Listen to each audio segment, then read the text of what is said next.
सड़कों पर घूमते आवारा पशु अब सिर्फ यातायात की परेशानी नहीं बल्कि लोगों की जिंदगी के लिए एक बड़ा खतरा बन चुके हैं। इसी गंभीर समस्या पर सुप्रीम कोर्ट ने बड़ा कदम उठाया है। अदालत ने साफ कहा है कि सड़क हादसों में आवारा पशुओं की वजह से जान गंवाने वाले लोगों को और उनके परिवारों के लिए प्रभावी मुआवजा व्यवस्था होनी चाहिए।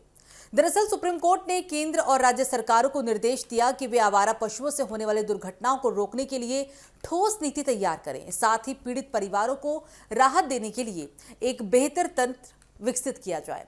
यह मामला पंजाब के संगरूर का है। 21 सितंबर 2007 को एक विजय नाम के व्यक्ति पर सड़क पर घूम रहे एक आवारा सांड ने हमला कर दिया था। हमले में उसके सिर में गंभीर चोट आई और जिसके बाद उसकी मौत भी हो गई।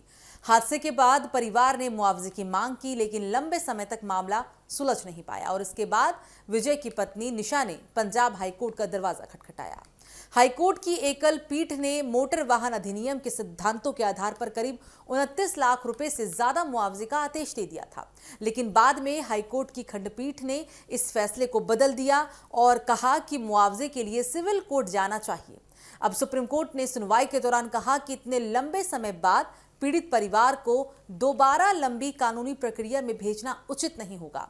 अदालत ने कहा कि ऐसा करने से पीड़ित परिवार को प्रभावी न्याय नहीं मिल पाएगा और इसी आधार पर सुप्रीम कोर्ट ने अपील स्वीकार करते हुए पीड़ित परिवार को 4 सप्ताह के भीतर 15 लाख रुपए मुआवजा देने का आदेश दिया। हालांकि सुप्रीम कोर्ट ने यह भी स्पष्ट किया है कि यह फैसला केवल इस मामले की परिस्थितियों को देखते हुए ही दिया गया है। इसे भविष्य के हर मामले में लागू होने वाली मिसाल नहीं माना जा सकता। अदालत ने कहा कि हर दुर्घटना की स्थिति अलग होती है और मुआवजे का फैसला मामले के तथ्यों और परिस्थितियों के आधार पर ही किया जाएगा। सुप्रीम कोर्ट के इस फैसले ने एक बार फिर आवारा पशुओं की समस्या पर ध्यान केंद्रित कर दिया है।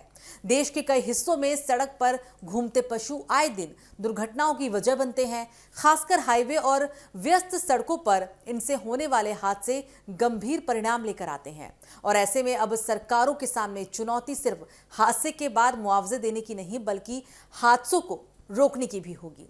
पंजाब सरकार ने साल 2020 में आवारा पशुओं से जुड़े मामलों के लिए मुआवजा नीति भी बनाई थी। अब सुप्रीम कोर्ट के इस फैसले के बाद अन्य राज्यों में भी ऐसी व्यवस्था बनाने की जरूरत पर जोर पड़ सकता है।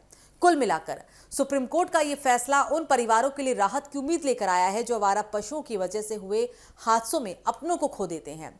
अब सबसे बड़ी जिम्मेदारी सरकारों की है कि वे मुआवजे तक सीमित ना रहें बल्कि ऐसी घटनाओं को रोकने के लिए जमीन पर प्रभावी कदम भी उठाएं, क्योंकि सड़क सुरक्षा सिर्फ बेहतर सड़कों से नहीं बल्कि सुरक्षित माहौल से भी तय होती है।